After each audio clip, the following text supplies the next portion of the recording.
నమస్తే అండి. Welcome to my channel. ఈరోజు మన రెసిపీ పండగలప్పుడు తొందరగా నైవేద్యం తయారు చేయాలన్నా, మీకు ఎప్పుడైనా స్వీట్ తినాలనిపించినప్పుడు, అది కూడా టేస్టీగా, హెల్తీగా తినాలి అనిపించినప్పుడు ఒక్కసారి ఇలా గోధుమ రవ్వతో చక్కెర పొంగలి ట్రై చేసి చూడండి. టేస్ట్ అన్నది చాలా అంటే చాలా బావుంటుందనమాట. అంతే కాదండి, చేసుకోవడం కూడా చాలా ఈజీ అండి.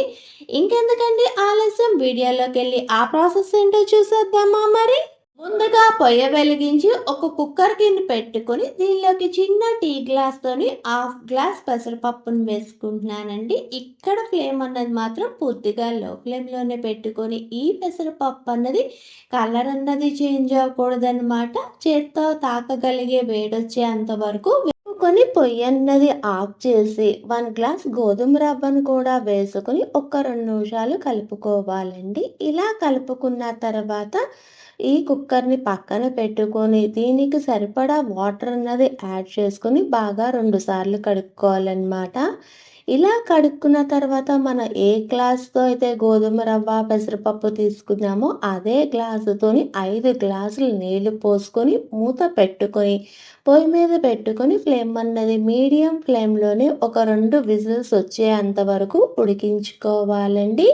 ఇలా ఉడికిన తర్వాత ఈ కుక్కర్లోని ప్రెషర్ అంతా పోయిన తర్వాత మూత తీసి చూపిస్తున్నాను చూడండి, ఎంత చక్కగా ఉడికిందో కదా. ఈ పాయింట్లోనే 1½ గ్లాసు తురుముకున్నటువంటి బెల్లాన్ని కూడా వేసుకొని ఒక్కసారి బాగా కలుపుకొని మళ్ళీ దీన్ని పొయ్యి మీద పెడదామండి. ఇలా పెట్టి ఒక నిమిషం కలుపుకోవాలన్నమాట.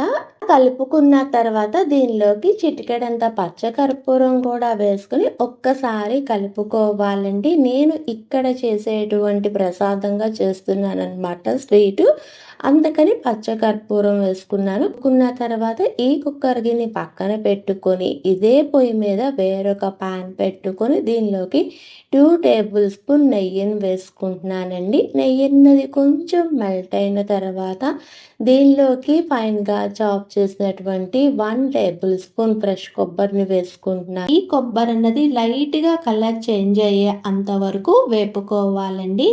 ఇలా వేపుకున్న తర్వాత దీనిలోకి జీడిపప్పును వేస్తున్నాను. జీడిపప్పు అనేది మీ ఇష్టానికి అనుగుణంగా వేసుకోవాలి. ఇవి కూడా కొంచెం వేగిన తర్వాత దీనిలోకి కొన్ని కిస్మిస్లు వేస్తున్నానండి. ఎప్పుడైనా కానీ చక్కెర పొంగల్లోని కిస్మిస్ అన్నది ఎక్కువ వేసుకోవద్దు.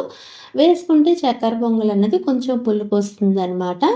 ఈ కిస్మిస్ అన్నది కూడా కొంచెం వేగిన తర్వాత వేపుకున్న డ్రై ఫ్రూట్స్ అన్ని మనం ముందుగా రెడీ చేసుకున్నటువంటి గోధుమ రవ్వ చక్కెర పొంగల్లోకి వేసుకుని అంతా బాగా కలుపుకోవటమేనండి. అంతేనండి, అమృతంలా ఉండేటువంటి గోధుమ రవ్వ చక్కెర పొంగలి రెడీ.